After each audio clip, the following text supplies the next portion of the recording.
ओम नमो भगवते वासुदेवाय नमः। हरिवंश पर्व 47वां अध्याय। इस अध्याय में हम जानेंगे काल नेमी का युद्ध और प्रभाव। वैशंपायन जी कहते हैं, जन्मेजय, जैसे गर्मी के अंत में वर्षा काल आने पर मेघ बढ़ता है, उसी प्रकार महान तेजस्वी महान असुर काल नेमी दानवों को पुष्ट करने की इच्छा से बढ़ने लगा। उसे तीनों लोकों में फैला हुआ देखकर वे सभी दानवराज इस प्रकार सहसा उठ खड़े हुए मानो उन्हें उत्तम अमृत मिल गया हो। उस समय उनकी सारी थकावट दूर हो गई थी। वे मैं और तार आदि सभी दानव काल नेमी के आ जाने से भय और त्रास से रहित हो गए। अतः उस तारकाम्य संग्राम में निरंतर विजय की अभिलाषा रखते हुए युद्ध की आकांक्षा से रणभूमि में खड़े हो शोभा पाने लगे। उस समय अस्त्रों का अभ्यास करते और व्यूह में सब और दौड़ लगाते हुए उन दैत्यों को काल नेमी दानव के दर्शन से बड़ी प्रसन्नता हुई। वहाँ जो भी मैं के मुख्य सेनापति उपस्थित थे, वे सभी भय छोड़कर हर्ष और उत्साह के साथ युद्ध के लिए डट गए। मैं, तार, वराह, पराक्रमी हैग्रीव, विप्रचिति कुमार श्वेत तथा खर और लंब, ये दो दानव एवं बलिपुत्र अरिष्ट, किशोर, ओष्ट्र तथा देवता के समान तेजस्वी एवं कुटिलता पूर्वक युद्ध करने वाला महान असुर स्वरभानु, ये सभी अस्त्रवेता और तपस्या में नियम पूर्वक स्थित रहने वाले विद्वान और कुशल दानव उस उत्तम असुर काल नेमी के पास जा पहुँचे। वे सब हर्ष से उत्फुल्ल हृदय वाले दानव हाथों में उत्तम आयुध धारण किए काल नेमी को आगे रखकर उसके सेनापतित्व में युद्ध करने के लिए संग्राम के मुहाने पर डट गए। कितने ही दानव अपने चौड़े और पुष्ट कंधों से युक्त हाथों से ही आयुधों का काम लेते थे तथा बहुतेरे दैत्य भारी गदा, चक्र, फरसा, पर्वतों के समान शिलाओं की बड़ी बड़ी चट्टान, वज्र आदि के आघात से टूटकर गिरे हुए शिलाखंड, पटेश, बिंदीपाल, परिघ, अन्य उत्तम आयुध संहार करने में समर्थ और सैकड़ों के प्राण लेने वाली बड़ी भारी तोपें, काल के समान भयंकर मूसल, क्षेपणीय, गुलेल आदि, मुदगर, युग अर्थात जुआ, खुले हुए यंत्र जिसके सिरे को हथौड़े से पीटकर तेज किया गया हो, ऐसी अर्गला, फैले हुए पाश, प्रास अर्थात भाला, जीभ लपलपाते हुए सर्प, तीव्र गति से लक्ष्य की ओर बढ़ने वाले बाण, प्रहार करने योग्य वज्र, दीप्तिमान तोमर, नंगी तीखी तलवार और तेज किए हुए चमकीले शूल आदि अस्त्र शस्त्रों से संपन्न हो युद्ध के लिए डट गए।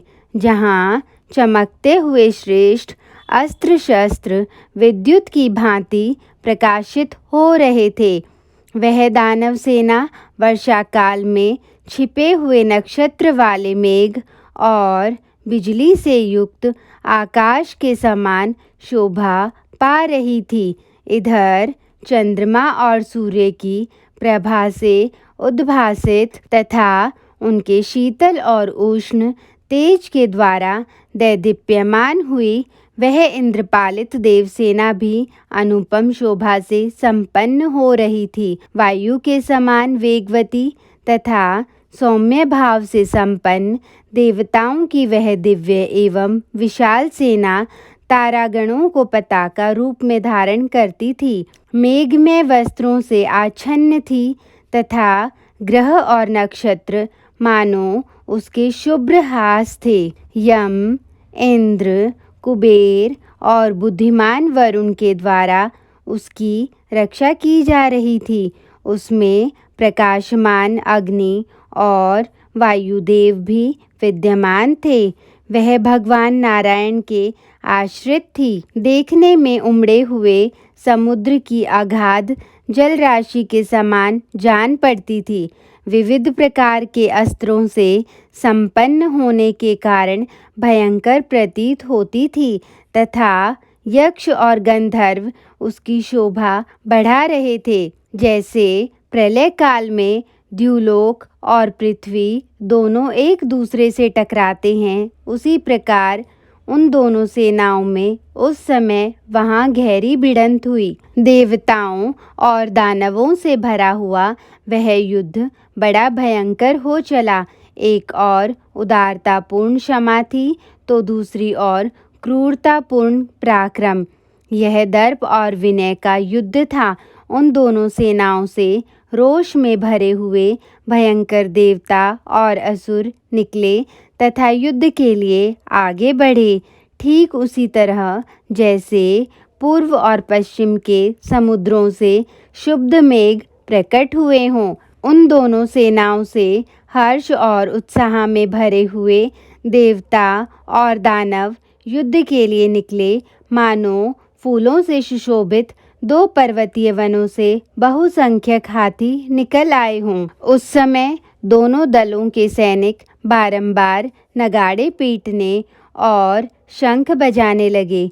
वाद्यों का वह तुमुल नाद पृथ्वी, आकाश तथा संपूर्ण दिशाओं में भर गया। प्रत्यंचा खींचने से जो शब्द होता था, धनुषों की जो टंकार ध्वनि होती थी तथा बजती हुई दुंदुभियों का जो गंभीर नाद होता था, उन सब ने मिलकर दैत्यों के गर्जन तर्जन की आवाज को छिपा दिया। वे देवता और दानव एक दूसरे पर टूट पड़े और अपने अपने प्रतिद्वंदी को धराशाही करने लगे।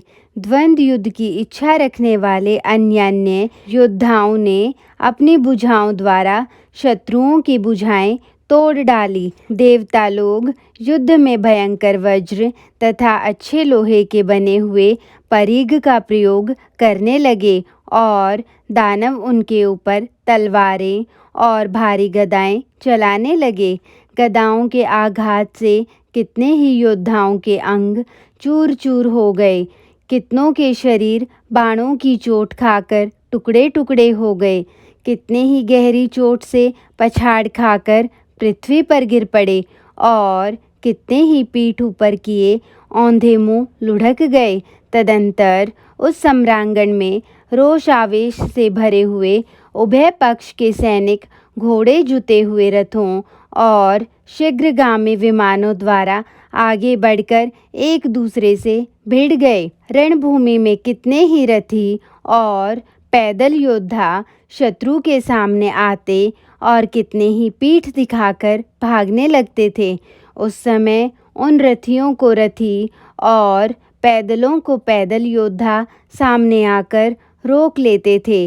घरघराहट की आवाज़ के साथ आगे बढ़ने वाले उन रथियों के रथों का तुमुल नाद आकाश में परस्पर टकराने वाले बादलों की गड़गड़ाहट के समान जान पड़ता था।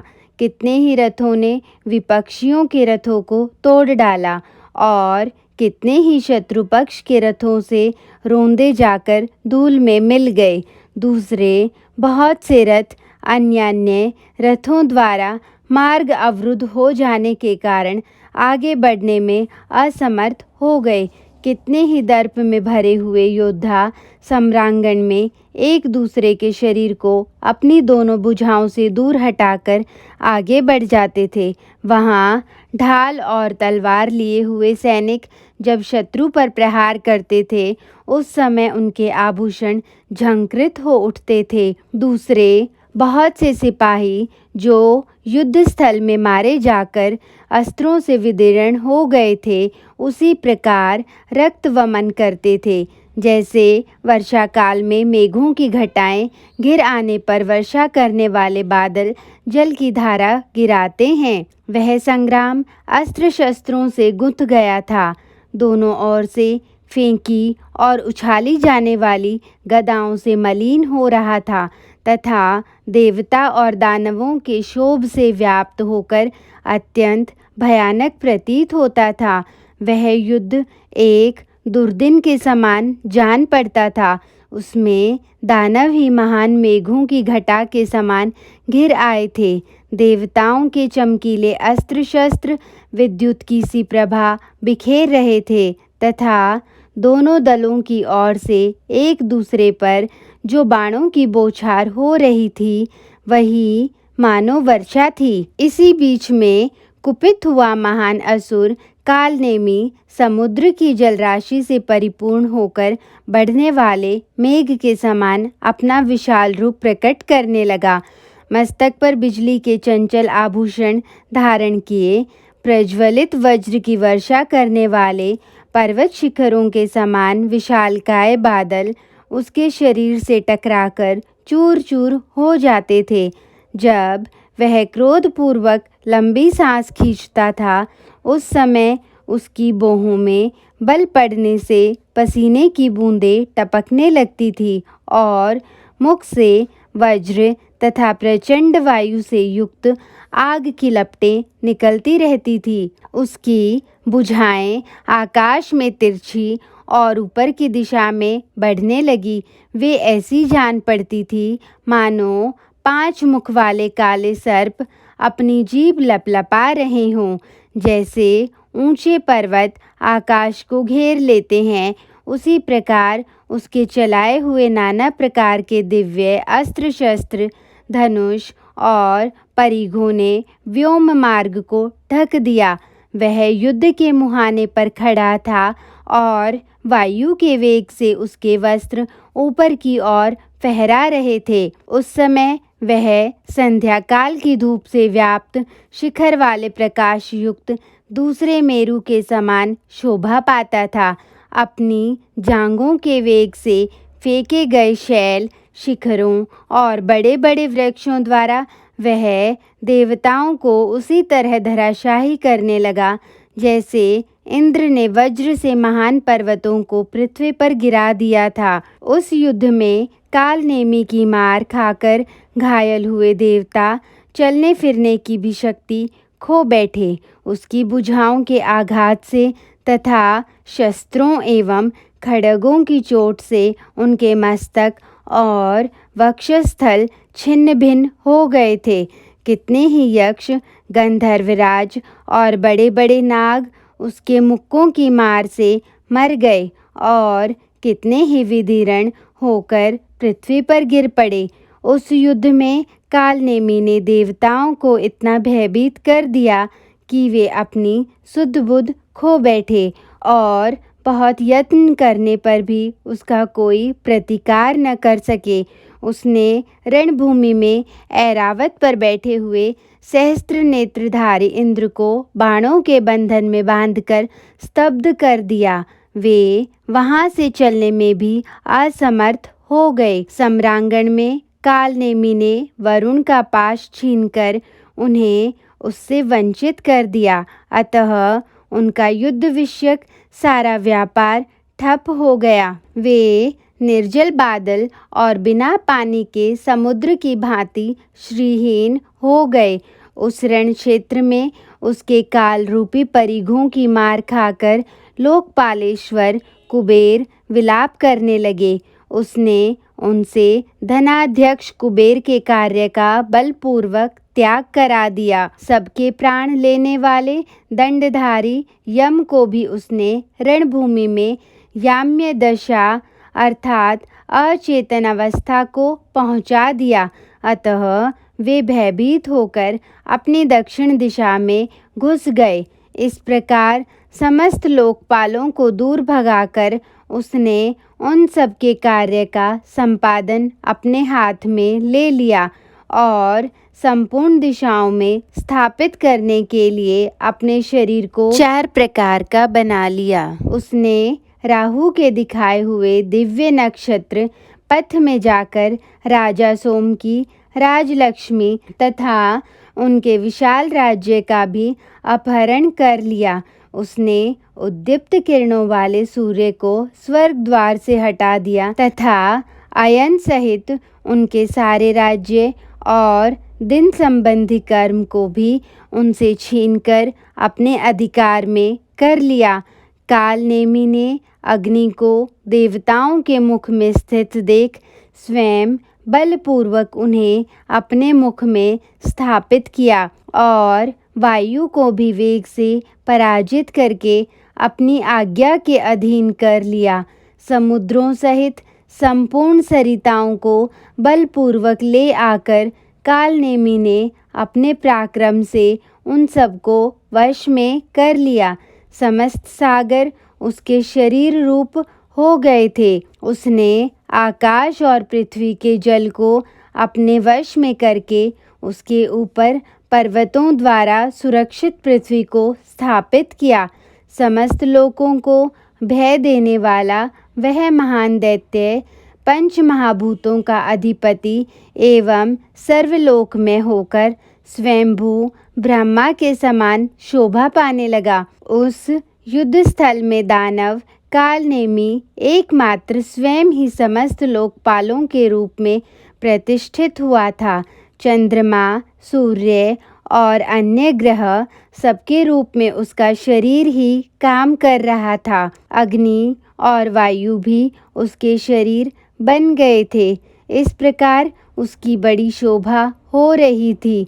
समस्त लोकों की उत्पत्ति और प्रलय के कारणभूत ब्रह्मलोक में स्थित होकर वह ब्रह्मा बन बैठा था। उस समय दैत्यगण उसकी उसी तरह स्तुति करते थे जैसे देवता ब्रह्मा की करते हैं। इस प्रकार श्री महाभारत के खील भाग हरिवंश के अंतर्गत हरिवंश पर्व में आश्चर्य तारकाम्य संग्राम विषयक 47वां अध्याय पूरा हुआ। जय श्री कृष्ण।